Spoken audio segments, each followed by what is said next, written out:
예수님께서 12제자를 밤에 기도하시고 뽑으신 이유는 그들 하나하나가 다 특별한 사명을 가지고 있었기 때문입니다. 심지어 가룟 유다도 사명이 있었죠. 예수님을 팔아야 했던 것입니다. 근데 여러 제자 중에서도 제가 항상 복음서에서 주목했던 것은 세 제자입니다.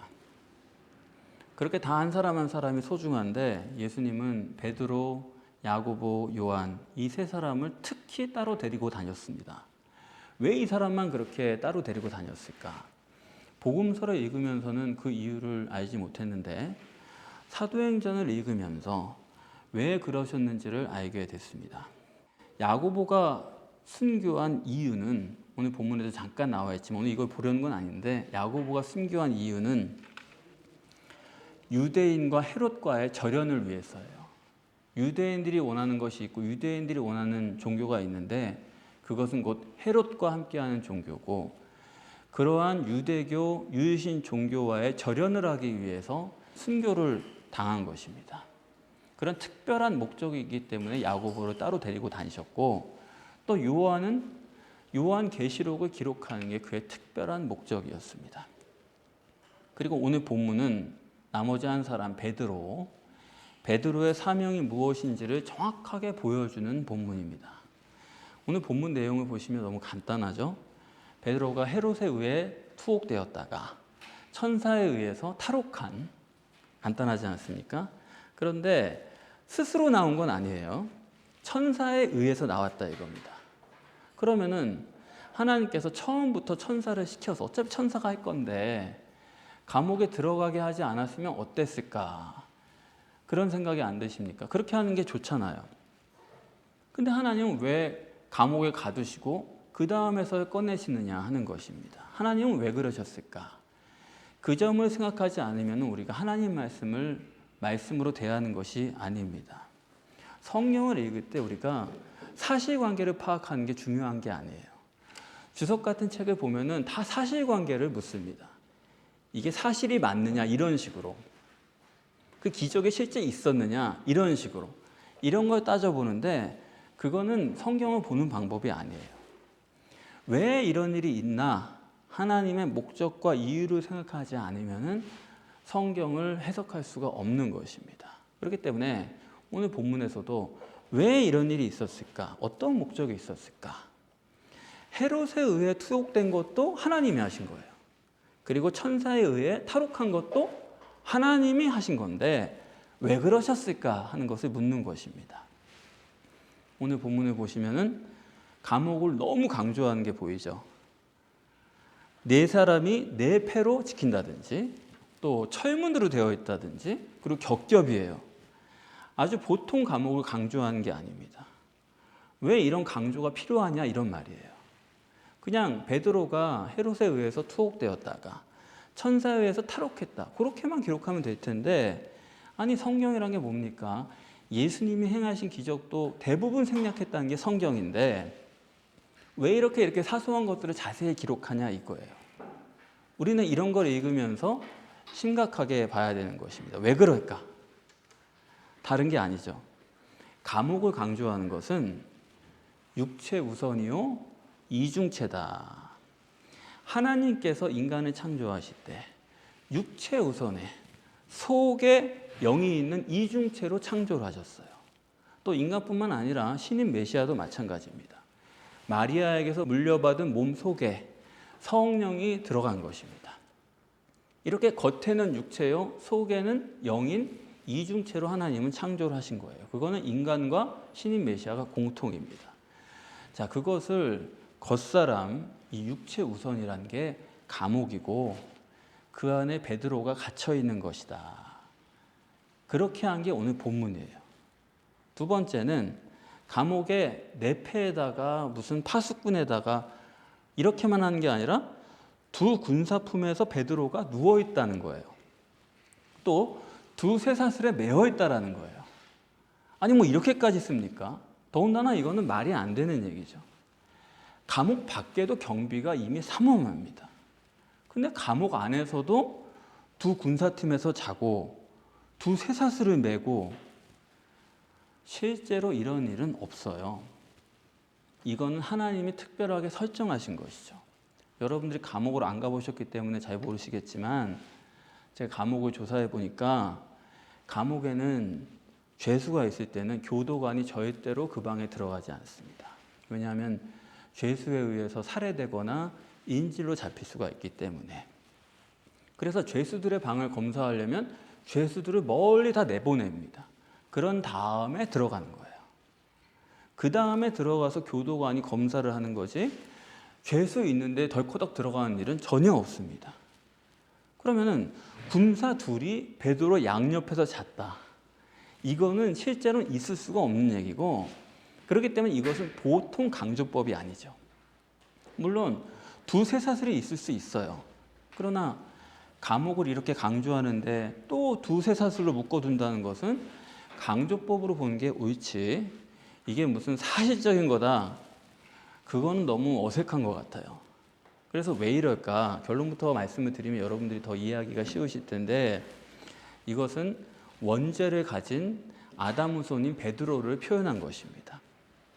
육체 우선인 이중체 속에 마귀가 들어있는 인간의 상징이 베드로다. 그래서 본문의 중요한 문제는 원죄의 신학을 정립하는 게 본문의 목적이다. 여러분들이 그렇게 보시면 되겠습니다. 왜냐하면 원죄의 신학을 정립하지 못하면은 여러분 유일신 신앙이 될 수가 없어요. 왜 그러냐? 이 세상에 있는 모든 유일신 종교는 원죄에 대해서는 고민을 안 합니다. 원죄가 있다라고는 해요. 하지만 그거에 대해서는 간단히 페이지를 넘겨버리고 그들이 고민하는 것은 오늘 짓는 자범죄에 대해서 고민하는 겁니다. 오늘 지은 내 죄를 회개하는 데 애를 쓰는 거예요. 그래서 원죄에 대해서는 해결하려고 하지 않고 오늘 자범죄만 해결하려고 하는 게 이 세상의 종교인데, 그렇기 때문에 본문은 아까 야고보가 순교한 것처럼 유대교와의 차별이고 종교와의 차별이고, 근데 그 차별을 어떻게 하느냐? 차별의 핵심은 원죄에 있다. 이런 것을 여러분이 알고 오시면 본문의 내용이 어려운 게 아닙니다. 자, 그것을 두 군사로 강조합니다. 두 군사는 헤롯의 부하죠. 헤롯은 마귀잖아요. 마귀의 부하니까 두 군사도 마귀죠. 그래서 헤롯도 마귀의 실제를 나타내는 거고 두 군사도 마귀의 실제를 나타내는 겁니다. 그래서 이런 거죠. 베드로의 심령 속에 그 감옥 안에 마귀가 들어와 있는 거죠. 원죄가 들어와 있는 거죠. 그 실제를 군사로 보여준 겁니다. 그것이 본문이다. 그러면 군사는 헤롯의 부하니까 마귀라는 건 쉽게 이해가 가능하실 거예요. 근데 그 군사가 왜 둘이냐? 원죄를 보면은 마귀가 역사하는 곳이 두 군데죠. 이때도 우리가 이중체를 염두에 둬야 됩니다. 마귀가 들어앉으면은 베드로의 심령 속에 마귀가 들어와서 그 심령을 자유하지 못하게 해버려요. 그리고 두 번째는 베드로의 육신도 마귀가 장악을 하는 것입니다. 그래서 두 군사예요. 그러면은 마귀면은 되는데 본문에는 또 쇠사슬을 또 강조하는 거예요. 그것도 두 쇠사슬입니다. 그건 왜 그러냐? 쇠사슬에 베드로가 매여 있다는 것은 베드로의 심령의 자유가 없다라는 거예요. 다시 말하면 심령이 죽었다. 누워있다고 하지 않습니까? 그러니까 원죄로 영이 죽은 사실을 쇠사슬로 보여주는 게 본문이에요. 그럼 쇠사슬이 왜 둘이냐? 영이 죽으면은 어떻게 돼요? 육신도 죽죠. 창세기 3장에 너 선악과 먹으면 틀림없이 죽는다 그랬는데 먹었어요. 먹었더니 살았어요? 죽었어요? 이미 가시적인 게 절대가 됐기 때문에 원죄가 그런 거 아니니까 가시적인 것밖에 모르는 거예요. 우린 살았다 했지만은 보이지 않는 영이 죽어버린 거죠. 그리고 남아있는 육신도 그게 산 게 아니라 성경은 말합니다. 나뭇잎을 엮어서 치마를 해 입었다. 치마라고 우린 번역을 했는데 원어대로 보면은 허리띠예요. 겨우 육신으로 하는 게 허리띠를 만들어가지고 걸쳤다 이겁니다. 그러니까 육신도 죽어버린 거예요. 능력이 없는 거죠.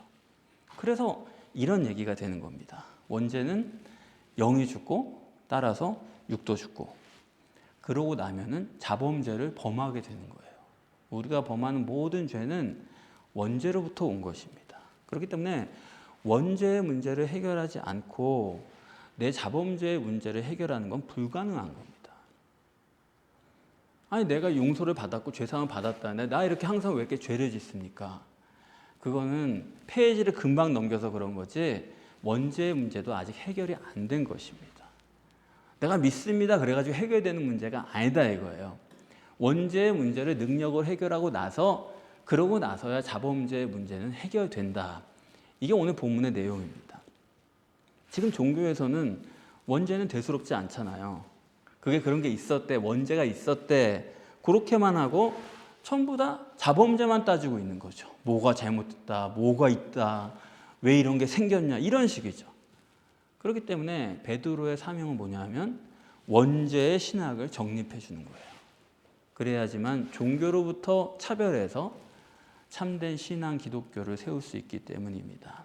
그래서 원죄가 없다 그러면 여러분 원죄 없다 그러면 그냥 네가 끊고 자르고 그렇게 해가지고 선하게 살아라 그러면 됩니다. 그럼 되는 거죠. 그러나 원죄가 있기 때문에 인간은 스스로 끊고 자르고 선하게 살 수가 없는 거예요. 성경은 그게 인간이 불가능하다는 겁니다. 그래서 원죄를 모르고 자범죄만 가지고 정립한 복음과 원죄를 기반으로 해서 정립한 복음은 이건 완전히 다른 거예요. 근본적으로. 자기의 상태가 얼마나 심각한지를 모르고 내가 조금 끊고 자르고 그렇게 해가지고 산 거 가지고 내가 뭐가 된 것처럼 그렇게 여기는 걸 보면은 참으로 안타까운 겁니다. 기독교의 전부가 창세기부터 계시록 끝까지 기독교의 역사는 복잡한 게 아니에요. 원죄로부터의 구원입니다. 그게 다예요. 그래서 제가 하는 설교도 그 내용 하나를 가지고 다룹니다. 자, 그것을 오늘 정확하게 정립해 주는 게 본문이에요. 천사로 정립합니다. 주의 사자다 그랬어요. 천사가 와서 베드로를 탈옥시키지 않습니까? 그게 구원이거든요. 베드로가 감옥에서 마귀 사이에 누워가지고 쇠사슬에 묶여 있어요. 원죄로부터 벗어나는 것은 인간으로서는 속수무책이다 하는 것입니다. 누워가지고 꼼짝 못하는 거예요. 속수무책. 여기서 벗어날 방법은 없다. 그것을 두 군사 사이의 베드로, 두 쇠사슬에 묶인 베드로 이렇게 기록하는 것입니다. 나는 선을 행하기를 원해요. 선하게 살고 싶고 사람답게 살고 싶고 도리를 다하고 싶죠. 그런데 그런 걸 해볼 것도 없이 실패하는 게 인간이거든요. 그래서 바울이 오호라 나는 곤고한 사람이로다. 누가 이 사망의 몸에서 나를 건져내랴. 그렇게 탄식합니다. 여러분, 이러한 탄식이 없는 사람은 절대로 구원을 받을 수가 없는 거예요. 왜 그런 탄식이 없어요? 원죄를 관념으로만 이해하는 거예요. 원죄가 있대 그렇게만 하고 넘겨버리니까 원죄가 내게 실제라는 것을 실감을 못해요. 그게 얼마나 절감되는 문제인지를 모릅니다. 그런데 원죄로부터의 탈출은 인간으로서는 불가능하다. 속수무책이다. 우리가 이전부터 깊이 생각해야 됩니다. 그러면 도대체 여기서 탈출하고 싶은데 속수무책이니까 그러면 어떻게 해야 돼요? 제3자가 와서 나를 구출해 줘야죠. 그게 천사죠. 그럼 천사의 조건은 마귀가 누워 자니까 마귀보다 힘이 세야죠. 두 번째는 영이어야 되죠. 마귀는 원자탄 터뜨려도 눈 하나 깜짝 안 해요. 마귀를 이기려면 영이어야 되는 거예요. 세 번째는 무조건 내 편이어야 됩니다. 네가 잘했냐 못했냐 그런 걸 따지면 안 돼요. 그냥 들어와서 나를 구출해 가야 되는 거예요. 네 번째는 여기 감옥 안에 들어왔으니까 그건 뭐예요? 내 속에 들어와야 된다. 그런 조건이 있습니다. 그래서 감옥이 아까 말씀드린 것처럼 베드로의 심령으로 육체로 설정을 한 건데 이 천사가 베드로의 감옥에 들어왔어요. 이 들어온 시점이 언제냐면 헤롯이 베드로를 죽이려고 하는 전날 밤이다. 근데 이때까지 왜 못 죽였냐면 본문 보니까 무교절이라서 안 되겠다 그래요. 6월절을 지나가야 되겠다 그러고 있습니다. 그 말은 뭐냐면 베드로가 지금 하나님과 함께 있기 때문에 마귀가 손댈 수가 없다 그거예요. 지금 마음의 베드로가 감옥 안에서 하나님께 딱 붙어 있는 거예요. 그리고 교회는 그 베드로를 위해서 기도한 거예요. 그러니까 마귀가 죽이지 못했어요. 아직 하나님의 범위 안에 있기 때문에. 우리는 그럽니다. 왜 내 기도를 안 들어주느냐? 왜 기도의 응답이 더디냐? 이것밖에 안 되냐? 아니요, 여러분. 하나님께 이렇게 붙어 있는 게 기도의 응답이에요. 그 사실을 잊지 마세요. 그래서 우선 우리가 내가 속수무책이다라는 것부터 절감을 해야 됩니다. 그래야 일단은 하나님께 붙어 있을 마음이 있는 거죠. 그러니까 조금이라도 할 게 있으면은 뭐 조금만 틈이 나면 붙어 있을 마음이 사라지고 마는 거죠. 우리가 여전히 내가 너무 강하잖아요. 내 생각이 너무 강해요. 내 계획을 생각하면서 언제든지 박차고 나갈 생각을 하고 있어요. 하나님이 나를 지배하고 있지 않아요. 내가 하나님을 지배하고 있죠. 그런 상태거든요. 자, 그런 상태인데 베드로는 아니요. 하나님께 딱 붙어 있어요. 감옥 안에 있으니까 하나님께 더 붙어 들어가는 거죠. 그렇게 있을 때 교회가 그를 위해서 기도하니까 천사가 감옥 안에 들어옵니다. 그 들어온 사건, 그걸 강조하기를 오늘 본문에 광채가 조요하다는 거예요. 이것은 바로 성령의 역사요, 임마누엘 사건입니다.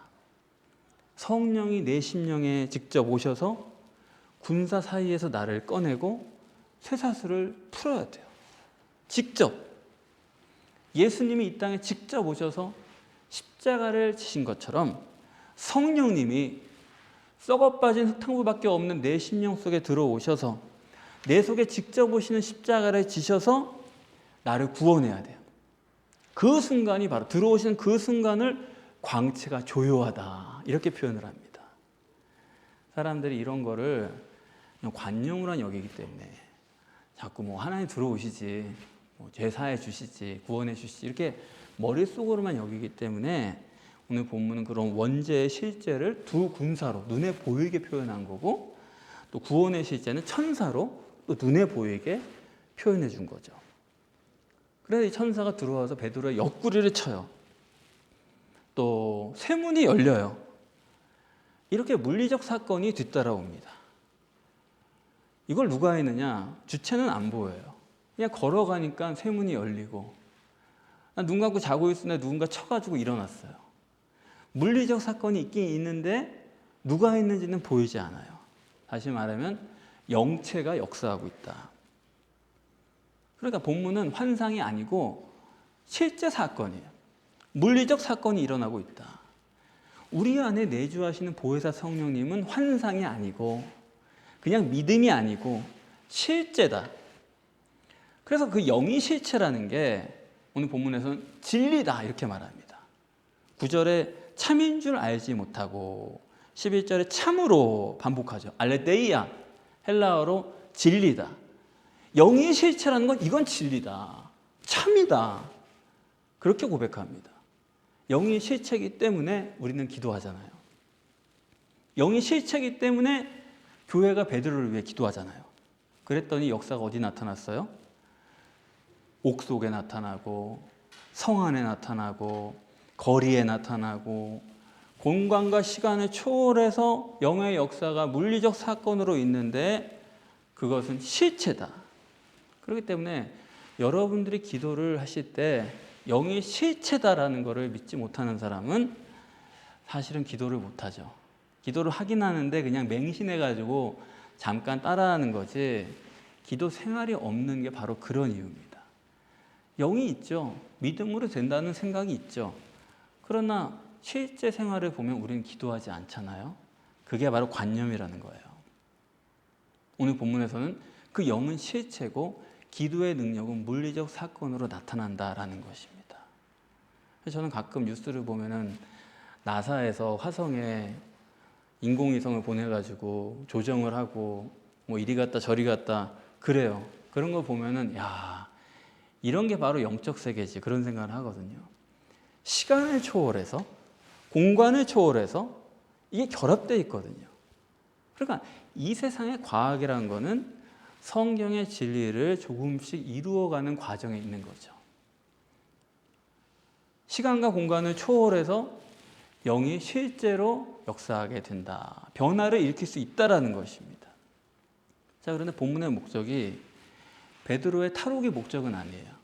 여러분들 혼동하실 수가 있는데, 하나님 베드로 구출하게 하려고 하시나 보다. 그게 목적이 아니고, 마치 예수님 병 고치신다고 해서 예수님 병 고치러 이 땅에 오신 게 아닌 것처럼, 이 본문의 목적은 우리 내면의 영의 구원을, 그거를 가시적으로 보여주기 위해서입니다. 그걸 가시적으로 보여줘서 실제적인 믿음을 갖도록, 진리에 이르도록 하기 위해서 이런 사건을 하나님께서는 계획하신 거죠. 그러면은 천사가 우리를 어떻게 구원하느냐? 천사의 구원이랑, 여기 천사라고 되어 있지만 사실은 이게 예수 그리스도의 성령의 구원이죠. 그 구원 방법이 어떻게 되느냐? 감옥에 자고 있는 베드로의 옆구리를 쳐서 깨워요. 그리고 너 신을 들매라, 띠를 띄어라, 그리고 너 겉옷을 입어라. 그래요. 이게 뭐겠어요? 이중체가 되라는 거죠. 육체를 네가 챙겨 입으라는 거죠. 그러니까 하나님이 우리 찾아오실 때 육체의 인간을 찾아옵니다. 그 이중체로 감옥에 나오도록 하세요. 육체의 인간을 일깨워줍니다. 다른 세계가 있다, 일깨워줘요. 육체 속에서. 그리고 본문에 쇠사슬이 벗겨집니다. 쇠사슬에 매인 것은 죽은 거잖아요. 그거를 풀어줬다, 살렸다 이겁니다. 그러니까 죄에서 해결해주고 그런 구원이 아니에요. 구원은 생명을 주는 거다.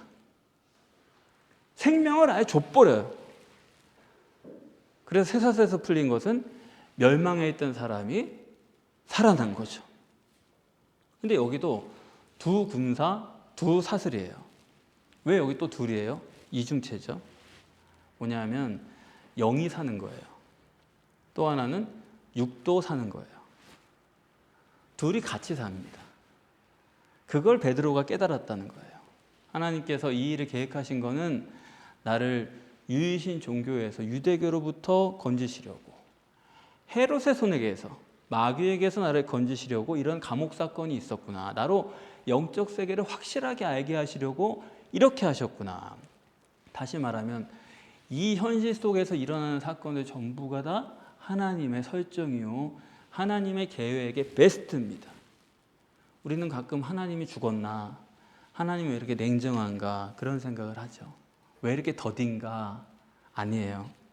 하나님께는 헤롯도 필요하고 마귀도 필요하고 감옥도 필요하고, 그래서 여러분 아무리 어려운 경우가 왔다 하더라도 그게 하나님의 베스트입니다. 그게 하나님이 여러분을 사랑하시는 방법이에요. 그래서 요한복음 3장 16절에는 하나님이 세상을 이처럼 사랑하사 독생자를 주셨으니 이는 그 이름을 믿는 자마다 영생을 얻게 하려 하심이라. 영과 육을 다 살려줘요. 근데 그 방법은 독생자의 이름을 믿으면 영생을 주겠다는 겁니다. 왜 그냥 독생자를 믿으라고 하지 독생자의 이름을 믿으라고 했습니까? 이름이다. 겉에 육신이 아니고, 겉에 보이는 그 사람이 아니고 속에 들어있는 하나님을 믿어야 된다. 그러면 네가 영생을 소유하게 된다. 뭐가 영생이에요? 늘 하나님이 영생이죠. 하나님의 성령이 실제로 여러분 속에 들어오면 그게 영생이고, 그게 진리이고, 그게 실제입니다. 그래서 여러분이 성령을 마음에 모셔드린 사람은 그건 사실은 하나님이나 마찬가지예요. 하나님이 그 속에 들어 계시니까요. 여러분 성령을 내 속에 불러들이셔서 하나님으로, 하나님의 자녀로 세상에서 승리하시고 종말 때에 복음을 위하여 주님이 택하신 사명자로 역사하시기를 바랍니다. 기도하겠습니다.